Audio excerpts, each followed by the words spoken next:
Bueno, buenas tardes. Vamos a continuar con la segunda parte del tema 2, en el cual vamos a ver lo que es la conducta de elección.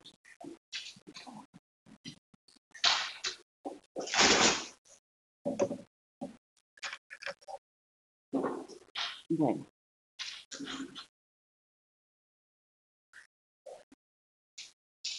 Bien. A ver, en casa se oye bien para comprobar que no hay ningún problema técnico. Perfecto. Bueno, pues inicialmente la conducta de elección tradicionalmente se estudiaba a través de un procedimiento que se denominaba premios concurrentes. En este procedimiento lo que se daba era a elegir entre dos actividades diferentes. Y lo que hacíamos era, medíamos el tiempo que el animal empleaba en cada una de las alternativas. De este tiempo que empleaba en cada una de las alternativas, inferíamos las preferencias relativas de los sujetos. Pero se comprobó que, bueno, este método no era el más adecuado, puesto que lo que hacíamos era comparar respuestas diferentes. Entonces, actualmente se utilizan los programas concurrentes, que ya los vimos en la primera parte del tema.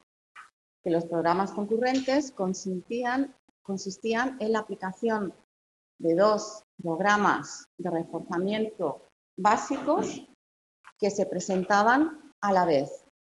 Y el sujeto tenía que elegir entre distintas alternativas, pero en los programas concurrentes lo que se mide, lo que tienen que emitir es una respuesta operante idéntica, a diferencia de los anteriores. Entonces, la conducta de elección se reflejaba a través de la distribución de las respuestas que emitían los sujetos en cada una de las alternativas. Que, como vamos a ver, el sujeto va a distribuir las respuestas en cada uno de los programas de reforzamiento, en cada una de las opciones, en función del programa de reforzamiento que se esté aplicando a cada una de las alternativas. Bien. ¿Cómo medimos la conducta de elección? Bien, pues lo medimos a través de la tasa relativa de respuesta. No vamos a medir el número de respuestas, sino la tasa relativa. ¿Qué es la tasa relativa? La tasa relativa es la respuesta que emite cada sujeto en cada uno de los programas partido por el total de las respuestas en cada una de las alternativas, que sería esta formulita que tenemos aquí. El numerador nos indicaría la tasa de respuestas en la alternativa A y el denominador el total de respuestas, tanto en la alternativa A como en la alternativa B. ¿Qué nos encontramos? Por ejemplo, si son dos ejercicios distintos, la tasa relativa es la primera partida por cada uno de los dos. Partida por el total de respuestas emitidas. Efectivamente. Entonces, ¿qué sucede? Que si esta razón nos da 0,5, ¿qué nos indica? Que el sujeto ha emitido el mismo número de respuestas en cada una de las alternativas. Si esta razón nos da mayor que 0,5, ¿qué nos indica? Que el sujeto ha respondido más en la alternativa A que en la alternativa B. Y si es menor, pues es al revés. Ha emitido más respuestas en la alternativa B. Los demás respondan más que tiene más. Claro. Que responde más a ese que a la otra. Claro, porque como vamos a ver la ley de igualación, lo que va a hacer es que, lo que nos dice la ley de igualación es que se igualan el número de respuestas al número de reforzadores. La tasa relativa de respuestas queda igualada con la tasa relativa de reforzamiento. Por eso utilizamos la tasa relativa de respuesta. Por eso relativa, aquí se lo he puesto en rojo. Y la tasa relativa de reforzamiento sería lo mismo. Tendríamos en el numerador la tasa de reforzamiento en el programa o en la alternativa A partido por el total de reforzamiento en ambas alternativas. Igualmente, si la razón es igual a 0,5, lo que nos está queriendo decir es que va a recibir o recibe el mismo número de reforzadores en ambos programas. Si es mayor, recibe más refuerzos en el programa A y si es menor, más refuerzos en el programa B.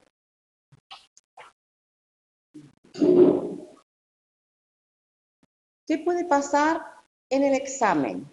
Que les pregunten por la alternativa B y les pongan RB partido RA-RB. Entonces, si nos preguntan si es mayor que 5, es que está respondiendo más a la alternativa B. Cuidado porque esto parece una tontería, pero en el examen, al mirarlo, dense en cuenta si les preguntan RA o RB. Claro, la tasa relativa de A sería esta. La tasa relativa de B sería igual, pero en vez de RA sería RB. ¿De acuerdo? Bien. Entonces, como hemos dicho, la tasa relativa de respuestas se va a igualar a la tasa relativa de reforzamiento, que es lo que nos dice la teoría de la igualación. Y cito textualmente: la tasa relativa de respuestas entre dos alternativas de respuestas concurrentes es igual a la tasa relativa o frecuencia de reforzamiento asociada con cada una de dichas alternativas de respuesta. Inicialmente, la teoría de la ley de igualación fue enunciada por Einstein y lo que nos describe es una relación entre la tasa relativa de respuestas y la tasa relativa de reforzamiento. Vamos a ver si en la alternativa A se ofrece una mayor frecuencia de reforzamiento que en la alternativa B, también tendremos un mayor número de respuestas en esta alternativa y viceversa. Ahora, si los reforzadores se distribuyen por igual en ambas alternativas, ¿qué va a pasar con las respuestas? Se van a repartir igualmente en ambas alternativas. Por tanto, el sujeto va a distribuir las respuestas entre las opciones en función del programa que vamos a poner en cada una de estas alternativas. En el libro también, esta es la ley de igualación básica. En el libro también les dice que hay que tener también en cuenta otros parámetros como puede ser relacionados con el reforzador, como puede ser la frecuencia, la magnitud o la demora. Y es esa fórmula que tienen un poquito más larga añadida en la parte del reforzador. Pero esta es la ley de igualación básica. Bien, en la ley de igualación se da tanto si utilizamos programas de intervalo variable, como programas de razón, como programas combinados. Inicialmente, Einstein formuló la ley con intervalos variables y, por tanto, se cumple tal cual. Distribuyen los sujetos las respuestas en ambas alternativas en función del programa de cada una de ellas. Porque son iguales, ¿a qué te refieres? El mismo número de reforzadores, el mismo número de respuestas, el ejercicio A y el B, ¿por qué puede elegir uno u otro? Es que yo no he dicho que vayan a dar el mismo número de respuestas. Va a depender del programa. Si yo, por ejemplo, pongo un programa de intervalo variable 5 en la tecla A y un programa de intervalo variable 30 en la tecla B, ¿Qué es lo que va a pasar? ¿Cuál de los dos ustedes creen que es la alternativa más favorable? ¿El programa IV5 o el programa IV30? El primero, IV5. ¿Por qué? A ver, ¿por qué? Explíquemelo ustedes. ¿Por qué es más...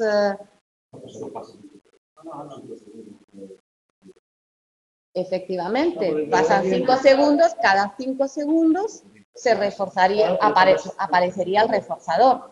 Pero está recibiendo el reforzador más veces y menos tiempo, por la misma cantidad de menos tiempo. No, vamos a ver, acuérdense que el reforzador se recibe, si se emite la conducta, aparece el reforzador. Yo tengo programado un programa de intervalo variable 5 segundos, cada 5 segundos aparecería el reforzador, pero sí y solo si se emite la conducta. Si no se emite la conducta, no aparece el reforzador. Pero ¿qué sucede? Que si yo programo este programa, valga la redundancia, cada 5 segundos está disponible un reforzador. En el cambio, en el programa IV30, el reforzador no estaría disponible hasta pasados 30 segundos.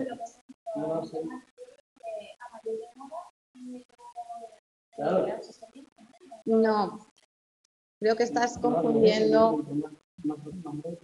Más corto sea el tiempo. Mayor demora, menor demora, mayor aprendizaje. es lo mismo, pero al revés. Sí. A ver, vamos a hacer una cosa. Vamos a poner luego unos ejercicios para que ustedes lo vean. Y vamos a dejar las dudas, si os parece, para el final, para poder dar todo el temario. ¿De acuerdo? Pero si yo tengo un programa de intervalo variable 5 segundos, a la hora yo puedo recibir ¿cuántos reforzadores? Así como Sí, o al minuto, por ejemplo. Sería 60 entre 5, 12. Si yo tengo un programa de intervalo variable, 30, ¿cuántos puedo recibir al minuto? 2. ¿Qué es lo que nos dice la ley de igualación? Que yo voy a ajustar las respuestas a cada alternativa en función del programa de reforzamiento. El sujeto tenderá a dar más respuestas en el programa que se recibe más reforzamiento. Esto es lo que nos dice la ley de igualación, que se iguala la tasa de respuestas a la tasa de reforzamiento, no que se igualen las tasas de respuestas entre las dos alternativas. Ah, vale, perfecto. Luego te saco para hacer los ejercicios. Porque a lo mejor aquí tenemos un nuevo descubrimiento. Ahora lo vamos a ver con la fórmula. Vamos a explicar el temario y luego al final vamos a hacer unos ejercicios para poner en práctica la ley de igualación para que todos los veamos. Pues dije yo que a partir del tema 5 se empezaba a complicar un poquito. Bien, con los intervalos, si aplicamos dos programas de intervalo variable, se nos cumple perfectamente la ley. También si aplicamos programas de razón, ya sea tanto fijo como variable. Lo que sí que en los programas de razón, el sujeto va a tender a elegir responder aquel programa en el cual la razón sea más baja. Y esto es lo que se denomina maximización.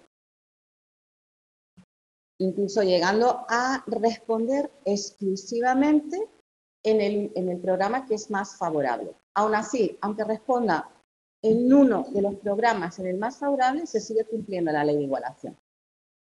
Porque el total de respuestas serían en el programa, en la opción que tiene el mejor programa de reforzamiento, el 100% de las respuestas sería en esa alternativa, con lo cual la razón tendría 1. Y los reforzadores, como siempre son también de ese mismo programa, también sería 1, igualaríamos 1 y 1. En los programas combinados también se pueden realizar programas combinados de razón y de intervalo. Aquí lo óptimo sería responder casi exclusivamente al programa de razón y de vez en cuando a tocar la opción del programa de intervalo variable, porque ahí no necesitamos un requerimiento de respuesta, sino con tocar una ya recibimos el reforzador. Bien, esto sucede, pero sí que es cierto que no se da con esta preferencia, no es tan marcada como debería para poder obtener el máximo de los reforzadores que podría obtener el sujeto alternando, aunque solo sea de vez en cuando, al programa de intervalo variable. Sí, dime. Del último, por ejemplo, un programa de razón, 5 respuestas, y un programa de intervalo, 30, por ejemplo. En el intervalo, en el de programa de razón, cada vez que yo haga 5 respuestas, 1, 2, 3, 4, 5, obtengo el reforzador. Y en el otro, cada 30 segundos, con aplicar una sola vez, ya obtengo el reforzador. Claro, ¿cuál sería el más favorable ahí de los dos? El de razón. Pues yo te digo que tenderían a responder más al programa de razón y de vez en cuando, con aplicar de vez en cuando un toque en la otra, recibirían el máximo, casi la totalidad de reforzadores. Lo que pasa que es verdad que esta alternancia no es, esta preferencia no está tan marcada como debería, ¿no? Y luego también relacionado con la ley de igualación, no solamente se iguala la tasa de respuestas, la tasa relativa de respuestas con la tasa relativa de reforzadores, sino que también los sujetos tienden a igualar el tiempo de permanencia en cada una de las alternativas de respuesta. Es decir, tienden a igualar. Si yo, por ejemplo, en este programa de IV5, cada 5 segundos,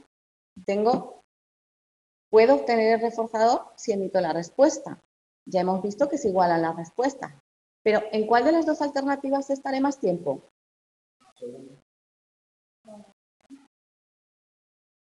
Sí, yo le doy 5 veces a este y este muy... No, bueno, estoy hablando del de intervalo variable, o bueno, el de razón, da igual. ¿En cuál de los dos creen ustedes que pasará más tiempo el sujeto?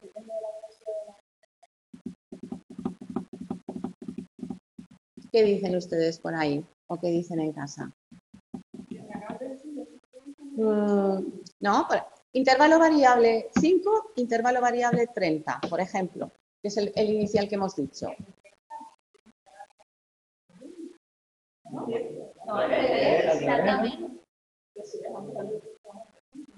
Lo que estaba diciendo, si lo doy 5 veces, no se sabe. Efectivamente. Yo prefiero... No. A ver, señores, que no lo tienen claro. Si hablamos de intervalo variable, la variable es el intervalo. Da igual que yo emita una que emita 50 respuestas. Es el tiempo. Entonces, si yo cada 5 segundos en la tecla A recibo un reforzador y en el otro cada 30 segundos, ¿en cuál de los dos creen que estaré más tiempo para obtener el máximo de reforzadores? Más tiempo en el otro. ¿En el cuál? En el de 30. ¿En el de 5 o en el de 30, señores? En el de más tiempo, porque más tiempo. Venga, levanten la mano los que dicen el de 30. No he pillado entonces el de 30. No. Yo creo que la pregunta... Efectivamente, lo que ha dicho la compañera. Sí, pero voy a cruzar por una calle. Tengo que caer, es que por eso pasa de inversión en un error. Solo sí. Si te estamos hablando de tiempo, el otro, el que No. decía yo. Vamos a ver.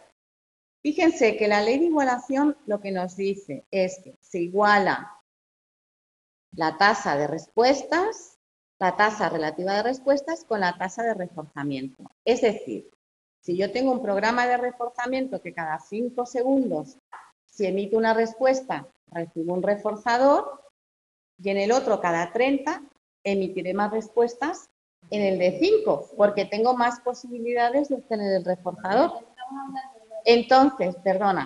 Entonces, si yo voy, ¿en cuál de las dos alternativas pasaré más tiempo para recibir más reforzadores? Claro.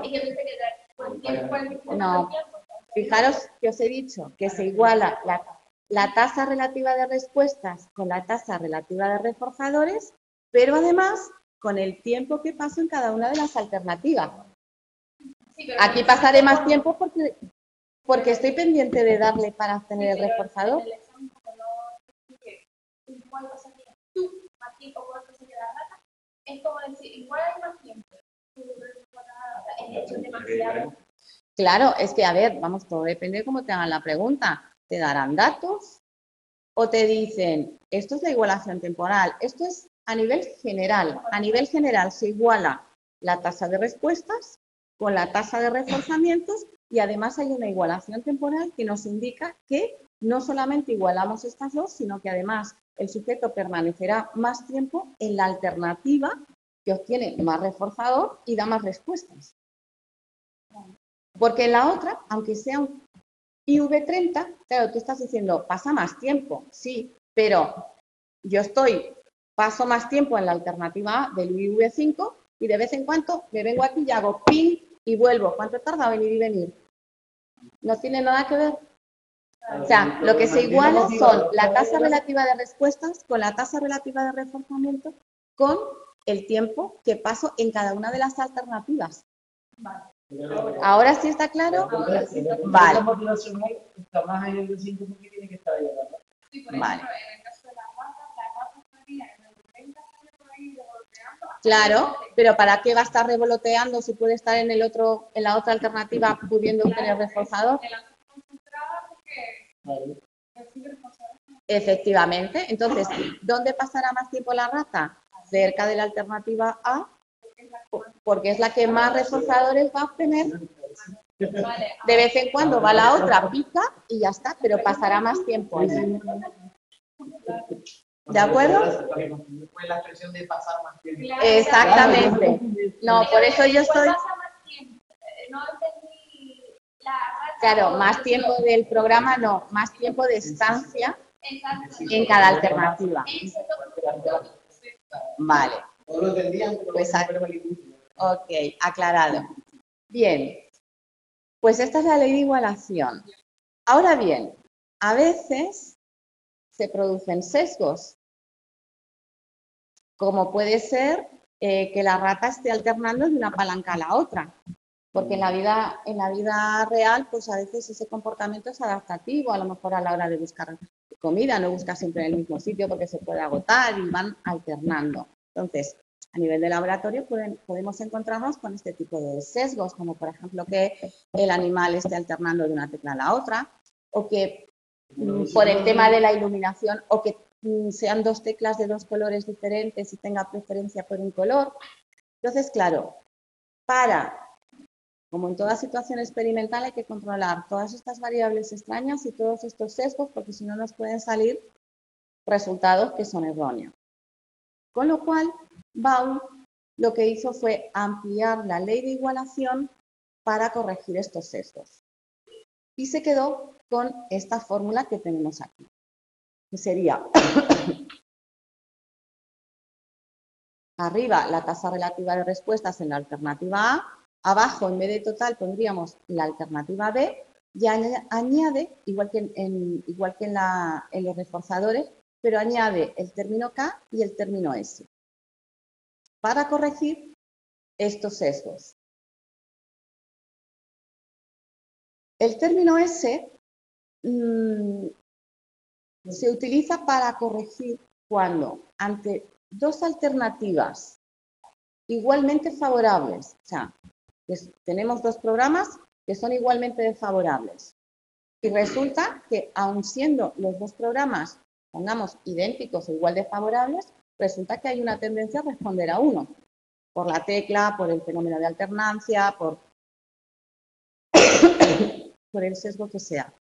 Se introduce el término S, aquí está abajo, pero bueno, sería aquí arriba, ¿no? Es un exponente. Para corregir este sesgo. Si no existe sesgo, S vale 1, que no modifica la fórmula para nada. Si hay sesgo, dependiendo de si es hacia un lado o hacia el otro, S será mayor o será menor que 1. El término K lo utilizamos para corregir los fenómenos de sobreigualación e infraigualación. ¿Qué es esto? La sobreigualación se da cuando tenemos dos programas y uno es mejor que otro, ¿vale? Entonces, lo que se observa es que hay un sesgo porque se está presentando una respuesta en la mejor alternativa, pero por encima de lo que predice la ley de igualación. Entonces, para corregir si este sujeto responde más de lo previsto, para corregir utilizamos perdón, antes me he equivocado. Era el término K es para los sesgos y para las sobreigualaciones el término S. Entonces, el valor de S sería mayor que 1 para corregir este sesgo. Infraigualación. La infraigualación se da cuando la mejor alternativa, que es la que más se tendría que responder según la ley de igualación, resulta que está respondiendo menos de lo que predice la ley. Tenemos ahí también un sesgo. Está respondiendo menos al programa más ventajoso. Para corregirlo, S tendría un valor menor que 1. ¿Por qué? Porque, fíjate, si yo tengo dos, por ejemplo, el sesgo de respuesta al término K, si yo tengo dos programas que obtengo, fijaros que de lo que se trata a la hora de la elección es de elegir el programa en función del reforzador, ¿vale? Si yo tengo dos programas y obtengo la misma cantidad de reforzadores en los dos, debería de repartir, según la ley de igualación, las respuestas igualmente en uno y en otro. Si no lo estoy repartiendo de manera igual, mi respuesta no está siendo en función de los reforzadores, está siendo en función de otra variable extraña que no tiene nada que ver con el recibimiento del reforzador. Yo tengo eso que corregirlo. Por eso introduzco el término K. Si en la igualación, se lo he puesto aquí en verde, fíjense que aquí es la sobreigualación, respondo por encima de lo que predice la ley en el mejor. Y en la infraigualación estoy respondiendo por debajo de lo que predice la ley en la mejor alternativa, lo cual significa que puede haber uno de estos sesgos que he mencionado anteriormente que están influenciando la respuesta, no tanto el programa. ¿Qué es lo que yo quiero medir? La respuesta ante el reforzador, ante la recompensa. Si no me está dando estas respuestas, no está respondiendo en función al programa. Y hay que corregir esos sesgos. Por eso, en la sobreigualación añadimos el término S. Si hay sobreigualación, sería mayor que 1, y si es infraigualación, sería menor que 1. Y si la igualación es perfecta, no hay ningún sesgo, valdría 1. Tanto S como K sería la ley de igualación tal cual. ¿De acuerdo?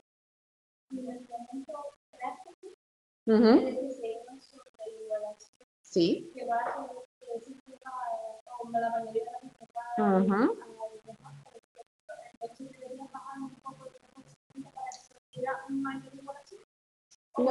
No, aquí lo que sería, ya eso serían partes ya más técnicas de laboratorio que yo no sabría explicar.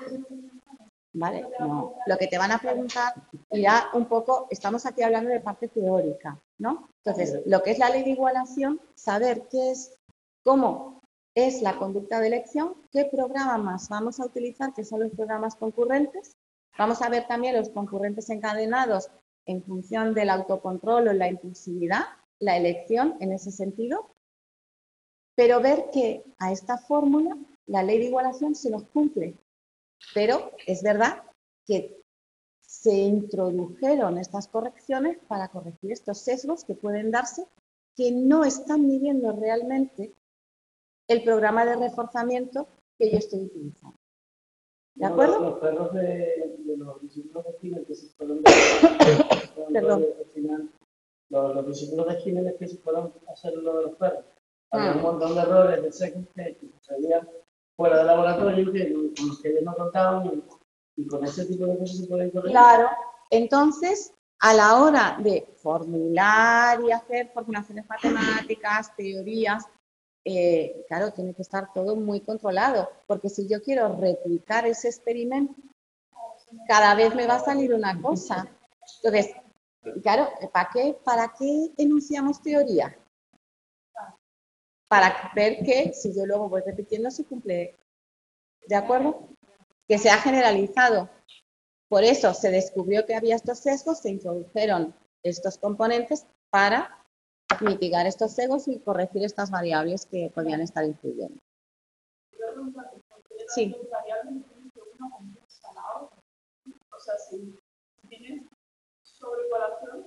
Vale.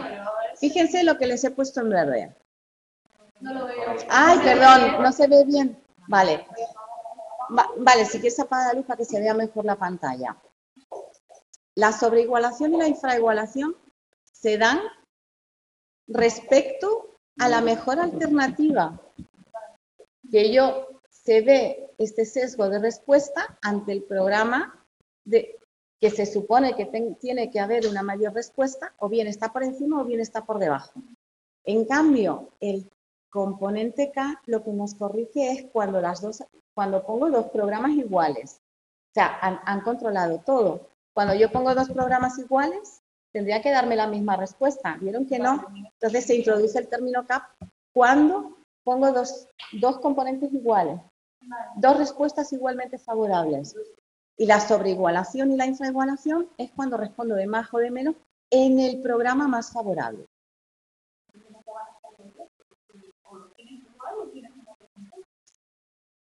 Sí, pero en la fórmula se añade esto. Si yo tengo, no estoy utilizando este, K valdría 1, que ni me afecta.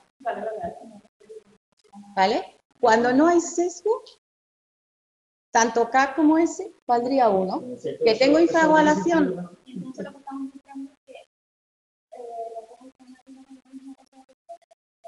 No. Lo que estamos tratando es de corregir estos posibles sesgos que pueden aparecer y que no pueden no pueden generalizar la ley para aplicarla en los casos. ¿De acuerdo? Bien. Esto en cuanto a la ley de igualación y a la fórmula matemática, que lo que vemos es que hay una correlación entre la tasa relativa de respuestas y la tasa relativa de reforzamiento. Ahora bien, ¿cómo se explican? Pues tenemos tres tipos de teorías. Tenemos las teorías moleculares, las teorías molares, que ya también las vimos cuando hablamos del condicionamiento clásico para explicar que había teorías moleculares y teorías molares. Y una tercera que es la teoría del mejoramiento. ¿Qué nos dicen estas teorías? Bien, la teoría molecular se va a centrar en que explica el comportamiento de los sujetos de cambiar de una alternativa a otra en función de la probabilidad momentánea en ese momento de obtener el reforzador. Por ejemplo, lo que hablábamos antes, el programa de IV5 y IV30. Si yo estoy en el programa IV5, estoy respondiendo, ya he obtenido 3 reforzadores, por ejemplo, es porque han pasado 5 días y 15, estoy ya casi, o 4 reforzadores, 20 minutos. En ese momento, la probabilidad de recibir un reforzador pasa a ser mayor en el otro programa. Y alternan. Es como si aprendieran a hacer un cálculo los animales. Entonces, la teoría molecular explica la alternancia de un programa a otro a la hora de elegir en función de la probabilidad momentánea de recibir un reforzador.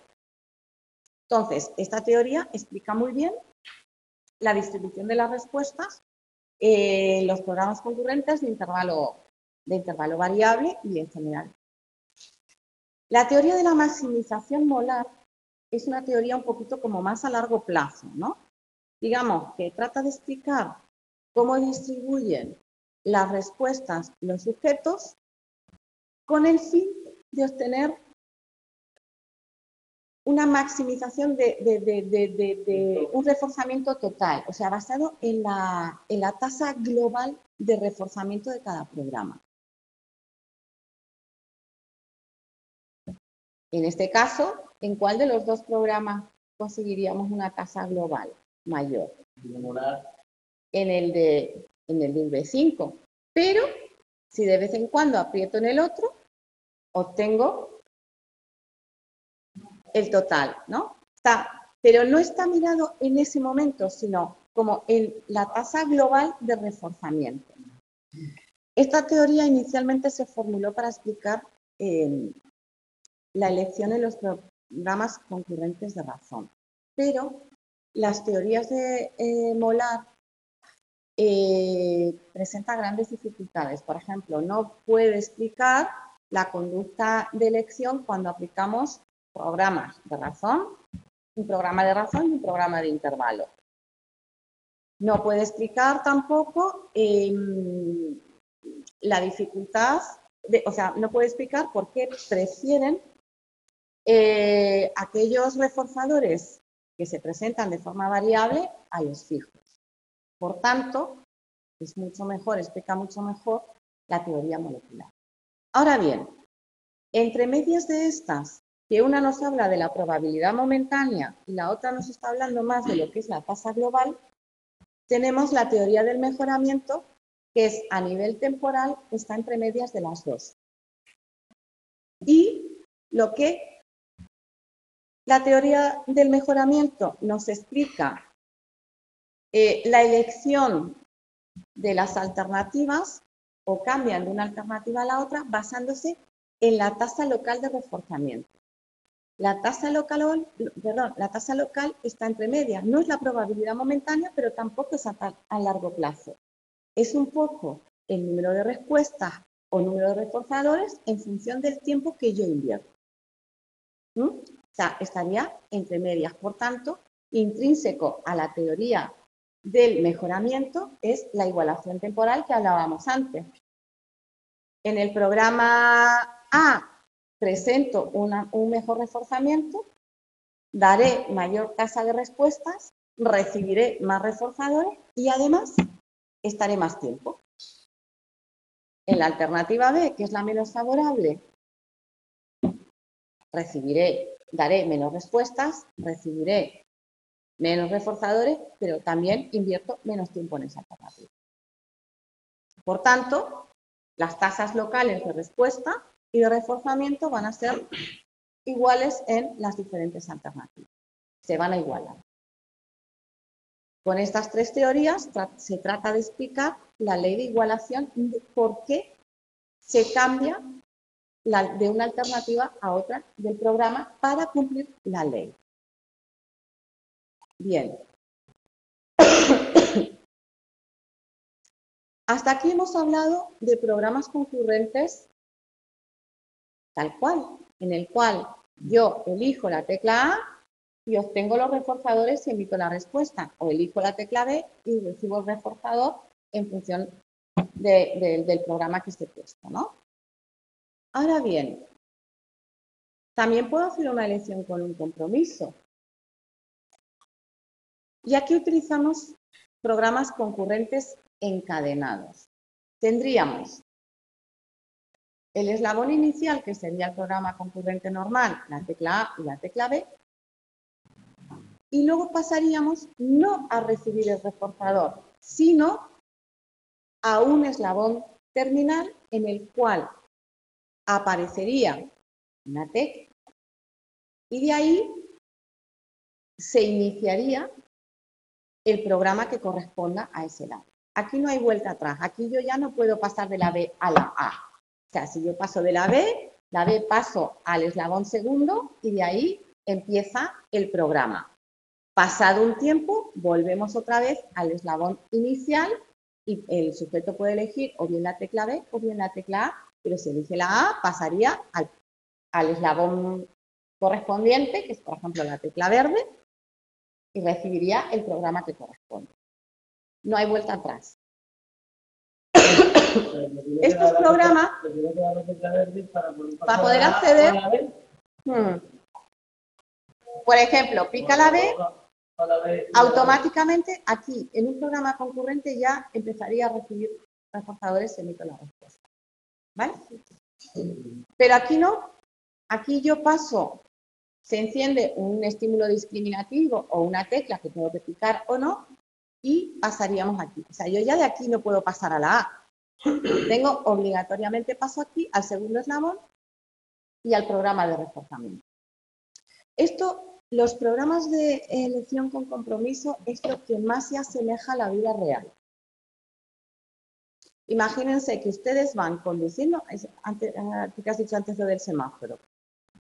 Yo voy conduciendo y llego a un cruce.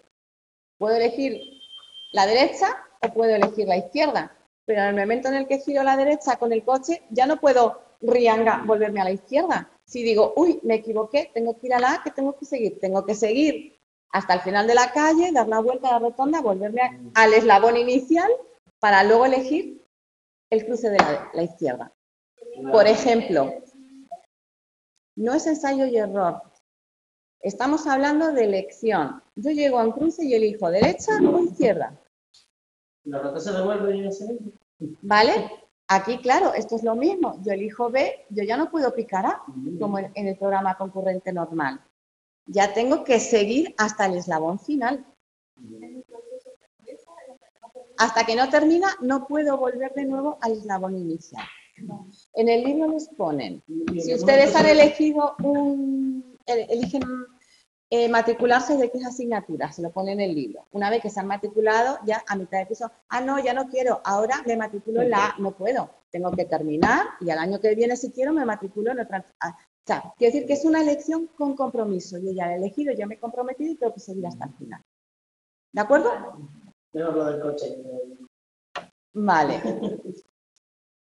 Entonces, aquí, en los programas concurrentes encadenados, claro, ¿qué es lo que las características? Ya básicamente se las he dicho. El reforzador solo, se lo he puesto en rojo, solo se obtiene en el eslabón terminal. O sea, no se obtiene al apretar la tecla A o la tecla B, se obtiene en el eslabón final. Implican una elección con compromiso y está comprometido llegar hasta el final del eslabón para poder conseguir el reforzador. Claro, la consecuencia de responder en el eslabón inicial, o sea, la tecla A o la tecla B, no obtenemos un reforzador primario como puede ser la comida o... No, lo que obtenemos que es un estímulo, que sería el rojo o el verde, por seguir el ejemplo del libro, que se convertiría en un reforzador secundario, que es el que nos daría acceso a iniciar el programa. Sería algo positivo ¿Vale? para el sujeto, ¿no? Dentro sería, o sea, aún asociado ese color, algo bueno, porque al final vamos a conseguir, al final de todo el reforzador. Se convertiría en un reforzador condicionado. ¿Qué es lo que sucede? Que los sujetos, siguiendo el hilo conductor del tema, que es la ley de igualación, los sujetos igualarían la tasa relativa de respuestas en el eslabón final con la tasa relativa de reforzadores que os quieren en cada uno de los programas. Pero no solamente en el eslabón final, que es cuando recibo el reforzador, sino que además igualan la tasa relativa de respuestas en el eslabón inicial con la tasa relativa de reforzadores en el eslabón terminal.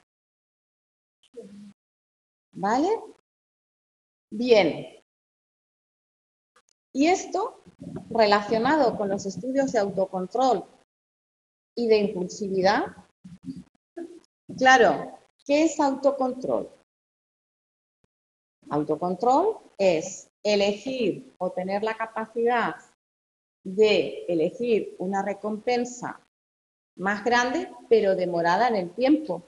Y la impulsividad es la inmediatez.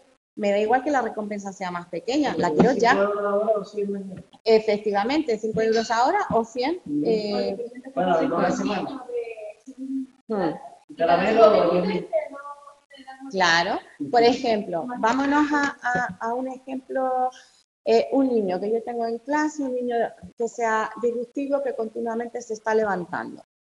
Imaginemos que yo digo, bueno, cuando tú te quieras levantar, levantas la mano y te doy a elegir. Si levantas la mano cada vez que tú quieras levantar, te doy a elegir o darte un caramelo cada vez que levantas la mano, inmediato, o cada vez que levantes la mano, yo guardo 2 caramelos y al final de la clase te doy todos juntos. Autocontrol, elegir la opción B. Impulsividad, elegir la opción A. Con niños muy chicos suelen ser más impulsivos y quieren la A. Normalmente cuando elegimos un procedimiento de elección directa con programas concurrentes simples, obtenemos una mayor impulsividad. Fijaros que es aprieto la A o aprieto la B. Pero en el programa concurrente encadenado, ¿qué pasa? Que hay un tiempo entre medias, ¿verdad? Claro, al introducir un tiempo entre medias, pierde valor el reforzador. Y sobre todo el pequeño, pues se queda muy pequeño. ¿Y qué es lo que se hace? Se tiende a elegir la opción más grande, aunque sea demorada. Porque al introducir este espacio, les voy a poner aquí el programa. Tendríamos, este sería el simple. Cuando yo aplico simples, normalmente se tiende a elegir la inmediatez, la impulsividad. Si yo añado un tiempo de demora antes de pasar al segundo, claro, este ya no es tan inmediato,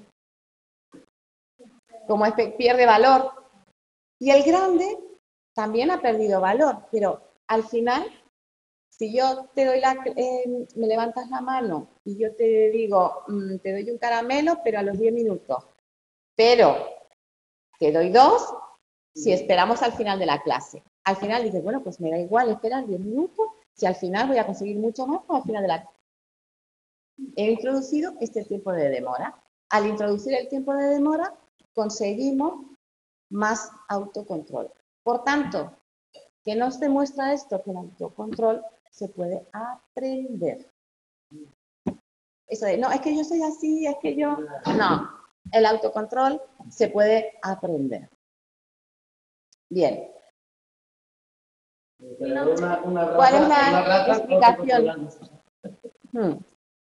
Vale, ¿cuál es la explicación? Pues está en relación del tiempo, un poco lo que les he dicho. El valor de un reforzador se reduce en función del tiempo y tenemos esta expresión matemática que nos describe esta disminución del reforzador. Es decir, el valor del reforzador V está directamente relacionado con la magnitud de la recompensa, con la cantidad, que sería el numerador, e indirectamente relacionado con la demora de la presentación del reforzador. ¿Vale? K es, nos va a indicar con qué rapidez disminuye el valor de la recompensa. ¿Vale? Por tanto, esta fórmula nos explica que al incrementar la demora, pues la recompensa grande y pequeña hace que se produzca más autocontrol porque al perder los dos valores, la pequeña se queda con un valor tan insignificante que se elige la de mayor valor. Sí, dime. ¿Esto lo podríamos aplicar en la parte de condicionamiento operante?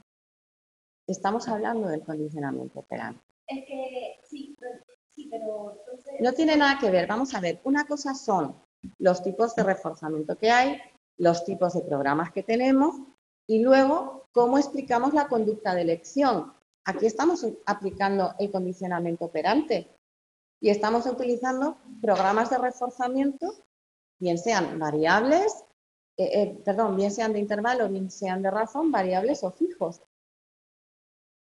¿De acuerdo? O sea que está relacionado, o sea, no tiene...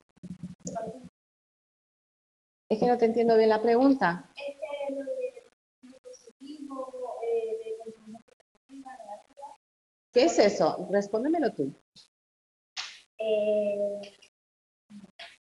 reforzamiento entre la que puede ser Ujú. Sí, esos son. se podría dar, o sea, podría dar, no, tiene que ver con esto. Todo tiene que ver con Entonces, esto. cuando hablamos de informe animal, para decir, aumentar la producción Mm. de Vale, vamos a ver. Una cosa es que yo aplique un programa de contingencias, un programa de reforzamiento, bien sea de recompensa, de castigo, de omisión, para modificar una conducta, y otra cosa que yo trato de explicar la conducta de elegir diferentes alternativas a través del condicionamiento operante. Son todos procedimientos del condicionamiento operante, pero ahí tú no estás haciendo una conducta de elección, estás preparando un programa de contingencias, o de castigo, o de omisión, para... No, aquí no se trata de preventivo, tú lo utilizas todo. Vamos a ver, yo quiero cambiar una conducta tuya porque has adquirido una fobia. Aplico un programa. Bueno, hay muchas formas, ¿no? Pues en modificación de conductas, exposición en vivo, pero bueno, la fobia del pequeño Albert que presentaron, Pero esto es para elegir entre dos alternativas. Quiero irme de vacaciones aquí o quiero irme aquí, o quiero hacer, si hago esta conducta, obtengo estos reforzadores y si tengo esta, elijo esta. O sea, son cosas distintas, estás mezclándolo, son cosas diferentes. Todo es dentro del condicionamiento clásico, pero lo otro es para explicar una serie de cosas y esto es para explicar por qué elijo un programa o por qué elijo otra alternativa. ¿Aclarado? Si no, continuamos y después te explico a ti en privado. ¿En casa cómo vais? ¿Bien? Vale. Antes de entrar en las teorías, vamos a hacer una cosa. ¿Tienen ustedes lápiz y papel aquí en casa? Vale, quiero que escriban la ley de igualación. Vamos a ver si yo puedo aquí, es que me han puesto aquí estas mesas y no voy a poder utilizar la pizarra. Vamos a ver si puedo utilizar la pizarra.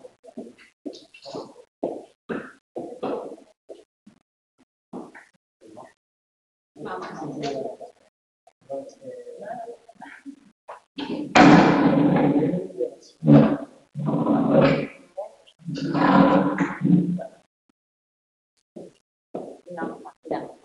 Para que lo vean también en casa, a ver si lo pueden ver. Vamos a ver. Vamos a ver, la ley de igualación. Venga, la ley de igualación era RA, partido, venga, vayan dictándomela.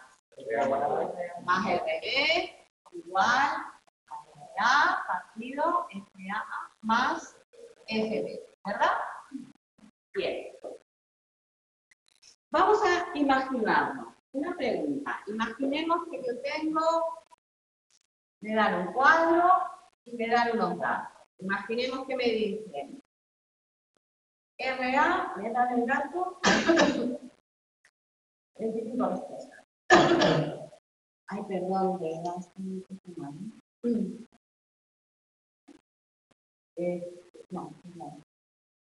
RB, 20 respuestas.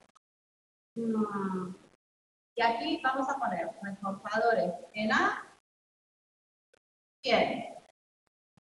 Reforzadores en B, ¿cómo añadirían esto?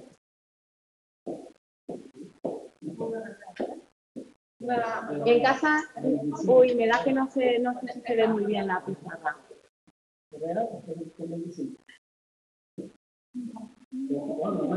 Vale. ¿Qué hacemos? Sería sustituir en la fórmula, ¿no? 25 partido 25 más 20 es igual a 100 partido 100 más X. Simplemente es despejar la fórmula. despejar la fórmula. Yo en la calculadora. ¿Vale? En el examen permite calculadora. Creo que no. A ver, yo esto se lo estoy poniendo como ejemplo. Para, si les dicen, no les van a poner tampoco números muy grandes. Pero vamos, quiero decir que para que ustedes vean cómo esto se iguala. Si yo tengo aquí, sería, venga, si lo hago yo, 25 partido 45. Es igual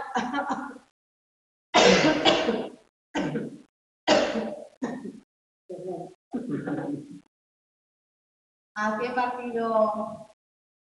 10 partido más X, si despejamos, tendríamos, sería 25, vamos como los niños chicos, 100 más X es igual a 45 por 100. Vale, si esto lo despejamos, nos quedaría aquí, tendríamos esto, ¿no? Bueno, en definitiva, para resumir, sale 80. Por si les dicen, si tengo estos datos, ¿cómo puedo hallar los siguientes? Pues simplemente es con los datos que me da. Ay, no se ve. Ay, qué pena. Bueno, no se preocupen. Si no lo ven, yo hago manualmente una hoja y se la subo al chat o... ¿De acuerdo? ¿Se dan cuenta? Nos pueden preguntar, nos pueden dar datos de las respuestas, cómo se obtiene, cuál sería el reforzador. O al revés, nos dan los datos del reforzador, cuál sería tal. O como antes hemos dicho, ¿qué tiempo invertiría en una tecla o en otra? Si yo tengo IV5, ¿cuántos reforzadores recibo al minuto? ¿Cuántos recibo en el otro? ¿De acuerdo? Las preguntas respecto a la ley de la evaluación, aparte de las teóricas, pueden ir un poquito por esta línea. ¿Lo van viendo ahora? ¿Sí?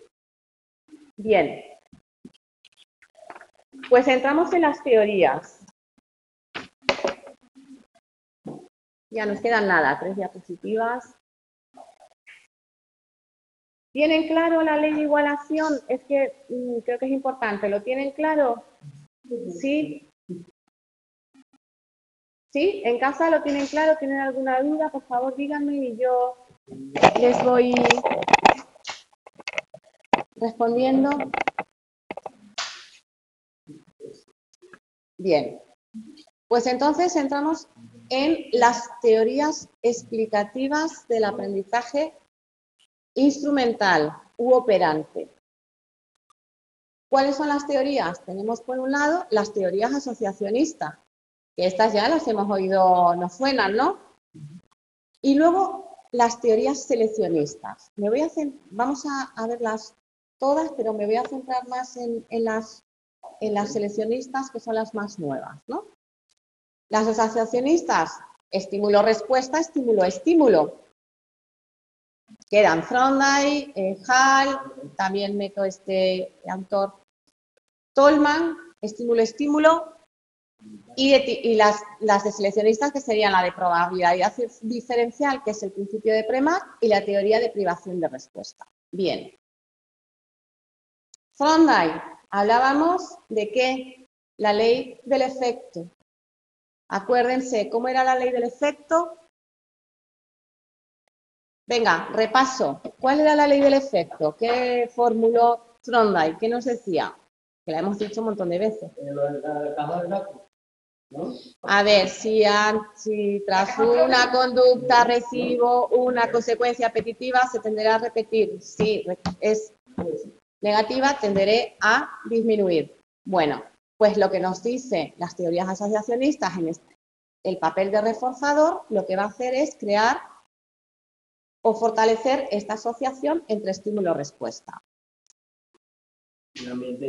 Hall lo que nos va a decir es que el reforzador va a reforzar también este estímulo-respuesta por reducir el impulso y introduce términos como la fuerza del hábito, el nivel del impulso y del valor del incentivo. Por tanto, la ejecución de la conducta va a depender del hábito que yo tenga, del nivel del impulso, la necesidad biológica que tenga y del valor del incentivo del reforzador que obtenga.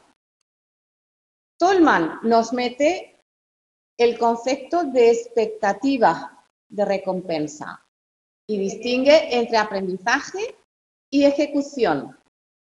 ¿Vale? O sea, significa que yo puedo aprender, pero puedo no ejecutar. ¿Por qué? Porque estoy hablando de Tolman, las expectativas de recompensa va a depender de la expectativa que el sujeto tenga, o sea, estamos ya con variables motivacionales. Está el profesor.